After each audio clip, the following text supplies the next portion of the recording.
All right, we're just going to quickly go over some like simple stuff with framing and taking angles. So a lot lately I've been teaching people how to sort of exit out to the sides of our opponent off of like really aggressive striking.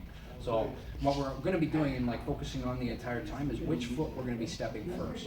So when Yazzy's throwing any of her first initial strikes at me, we have to make sure that she's actually committing to them, right? Stepping towards me, being aggressive, right? Trying to put power behind her strikes. And then I'm going to use my footwork, my head movement to take these angles and set up my framing. Sounds complicated, but it's not. So just to start, right, Yazzie sets up like a really powerful cross. She's coming with the rear hand straight down the pipe. I'm going to slip and step to the outside, right? Already I'm taking this new angle, and everybody knows to pivot off of this. This isn't really that difficult. You slip to the outside of the cross, right? I'm taking that punch right over top of my shoulders, right? So Yazzie goes across, and off of that, instead of imagining that I'm throwing a strike, I'm going to frame behind her arm.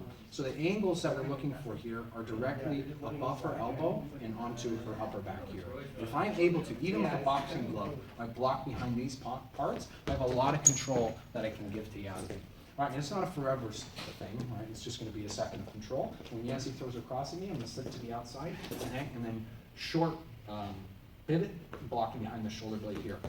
So I have a lot of control. Even if she brings that hand back really quickly, right, doesn't make a difference as long as I'm kind of above that elbow position. Vice versa to the other side, when Yazzie's throwing her jab, I'm going to slip and step to the outside of the punch.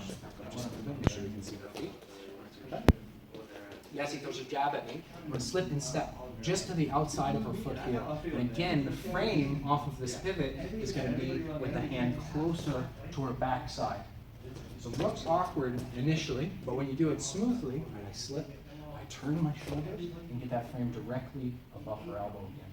The reason why we're not framing with our left hand or our lead hand off of this is that my free hand doesn't have any legal striking areas to hit. I can maybe dig in a punch just on the side of her body here, but that's about the best I can do there. So instead, she throws that jab, I slip and step, and I'm going to pivot and frame with my rear hand.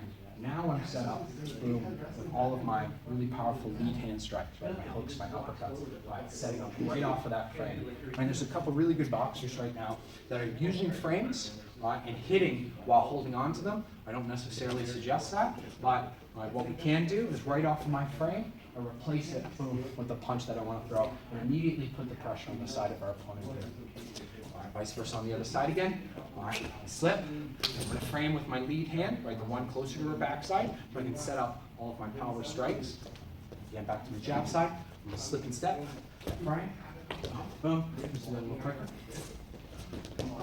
You're going to end up like again. All right, the other way. Again to the right. On the left. those guys. All right, so we can get some really, really sharp striking.